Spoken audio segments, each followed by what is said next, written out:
Oke, selamat siang, sore, dan malam. Dan selamat datang bersama aku Rafa dari Angkatan 21. Kita akan membahas SNJ UTS Metode Penelitian tahun 2022.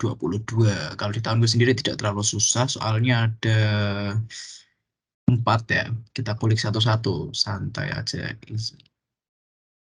Nomor 1 itu tentang kita dikasih teks dan disuruh untuk menentukan rumusan masalah, metode penelitian, hasil, dan lain sebagainya. Ya.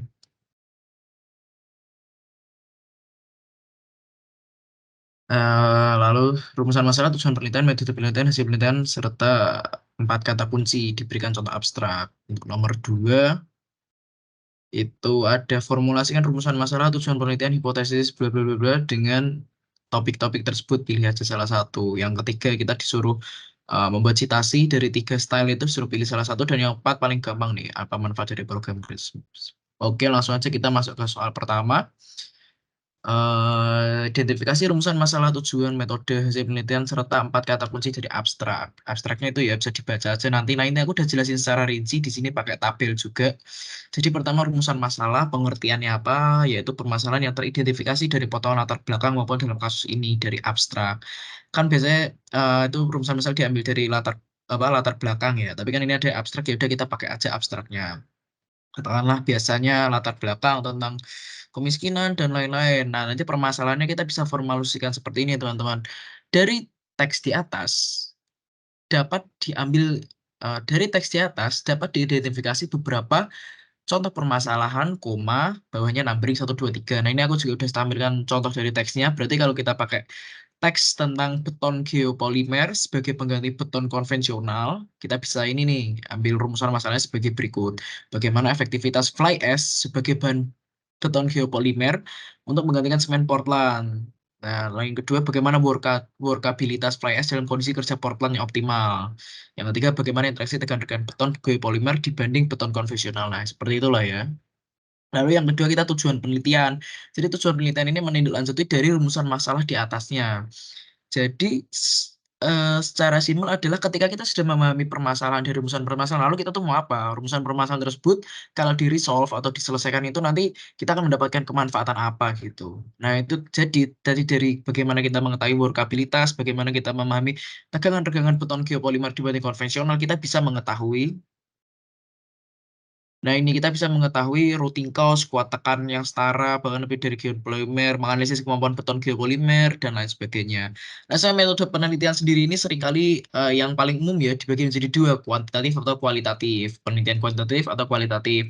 Kualitatif berarti yang menggunakan by description, deskriptif. Kalau kuantitatif lebih menggunakan angka-angka konkret.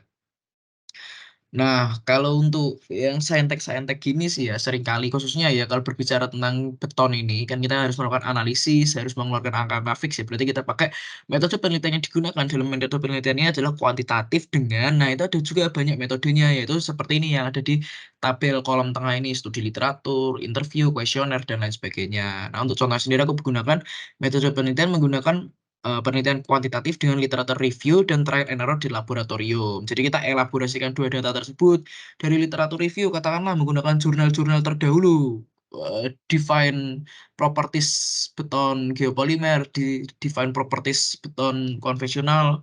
Lalu kita bandingkan dengan kita juga melakukan uji coba di laboratorium. Nah, itu nanti hasilnya kita elaborasikan menjadi kesimpulan akhir. Nah, pada hasil penelitian, setelah kita memiliki data, kita menemukan metode penelitian, maka kita olah. Nah, nanti dapat hasil penelitiannya. Seringkali hasil penelitian diformulasikan sebagai berikut. Berdasarkan penelitian yang telah dilakukan, didapati hasil sebagai berikut. Senyawa kimia dalam fly ash teruji mengandung bla bla bla bla dan kurang dari bla bla bla bla kayak gitu. Terus yang terakhir kata kunci. Tadi kan kita sudah membaca abstrak ya. Nah, disuruh menentukan 4 kata kunci. Jadi gunakan aja sorotan-sorotannya. Kayak gagasan pokok dari teks tersebut lah, kata saya seringkali disebut seperti itu. Atau misal kalian inilah, kalau kalian mau belajar tentang beton polimer, kalian ngetik apa di Google. Nah, itu coba. Itu gunakan sebagai kata kunci juga dalam abstrak ini. Itu untuk nomor 1. Nomor 2-nya adalah Formulasikan rumusan masalah, tujuan penelitian, hipotesis, dan variabel penelitian dari topik di bawah ini ada 4 topik. Kali ini aku menggunakan topik kemacetan di area kampus Undip. Rumusan masalah sendiri kita gunakan seperti yang tadi ya. Rumusan permasalahan berarti kalau kemacetan itu apa saja yang menyebabkan kemacetan, bagaimana fasilitas dan spesifikasi di area Undip, bagaimana jalannya kok bisa menyebabkan macet, dan yang terakhir langkah apa yang harus kita lakukan untuk menanggulangi kemacetan di area Undip tersebut. Nah, setelah itu dari rumusan masalah tersebut tuh tujuan penelitiannya itu apa berarti tentunya kita ingin mendapatkan output berupa satu menganalisis faktor kemacetan, dua menganalisis spesifikasi jalannya itu layak apa enggak, apakah dia macet karena jalannya enggak layak, yang ketiga kita menemukan solusinya untuk mengurangi kemacetan tersebut, atau dalam mata kuliah RLL itu seringkali disebut derajat kejenuhan gitu, agar dia kurang dari 0,7, sejauh mungkin dari 0,7 atau 0,8. Nah, hipotesis ini adalah asumsi asumsi yang kita miliki sebelum kita mendapatkan hasil penelitian. Asumsi yang katakanlah kita membuat penelitian penggunaan beton beton geopolimer dalam pembangunan gedung serbaguna. Hipotesis nol itu adalah seringkali dikaitkan dengan hipotesis yang tidak mungkin terjadi, dan H1 itu hipotesis yang mungkin terjadi. Lah H0-nya itu adalah beton geopolimer tidak mampu gitu.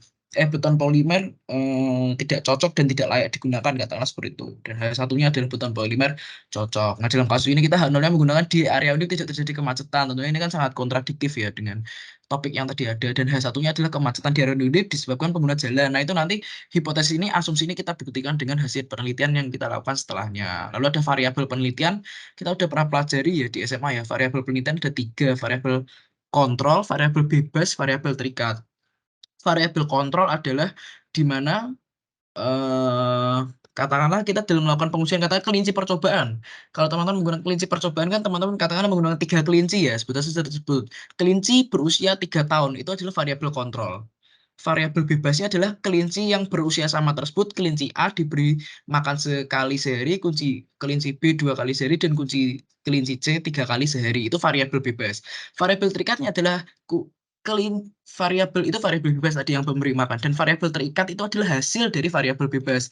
Berarti variabel terikatnya adalah kelinci A mati duluan, kelinci B setelahnya, dan kelinci C berumur paling panjang karena dia makannya paling optimal. Nah, itulah ya. Dalam kasus ini kita bisa terapkan juga variabel kontrolnya adalah tinjauan performa lalu lintas di traffic light Sirojudin dan Jalan Prof. Sudarto. Itu berarti di depan Maskam itu ya, masjid traffic light di depan masjid kampus. Lalu variabel bebasnya adalah pada satu sisi kita tinjau dia di peak hour, di jam puncaknya rame-ramenya jalan jam 7 sampai jam 8, dan di satu sisi kita tinjau dia di luar jam puncak malam hari jam 9 sampai jam 10. Itu bagaimana nanti perbedaan apa perilakunya. Dan yang terakhir variabel terikatnya, tentunya kalau pagi dia lebih macet, derajat kejenuhannya berapa, kalau malam dia lebih lenggang, derajat kejenuhannya berapa, kayak gitu. Derajat kejenuhan itu volume dibagi volume dibagi kapasitas. Katakanlah dalam satu jalan tuh kapasitasnya 100, tapi dia tuh sering setiap hari dilewati 150. Berarti kan itu kan yang melewati lebih besar dari kapasitas, maka dia derajat kejenuhannya 1, dan itu berarti nggak bisa dilewati kan, jalannya akan macet dan lain sebagainya. Dan nomor 3 ini ya dipelajari aja lah, ini Harvard Style, Vancouver Style, dan APA Style itu gimana penggunaannya. Dan yang nomor 4 ya gampang juga ini, manfaat PKM. Ya kalian karang sendiri sih lah, meningkatkan kreativitas, kesempatan mendapat experiential learning dan lain sebagainya, dapat bisa sombong dan lain sebagainya gitu. Terima kasih, semoga sukses. Dari aku sekian, Rafa Maulana. Apabila ada pertanyaan hubungi nomor berikut. Oke, terima kasih.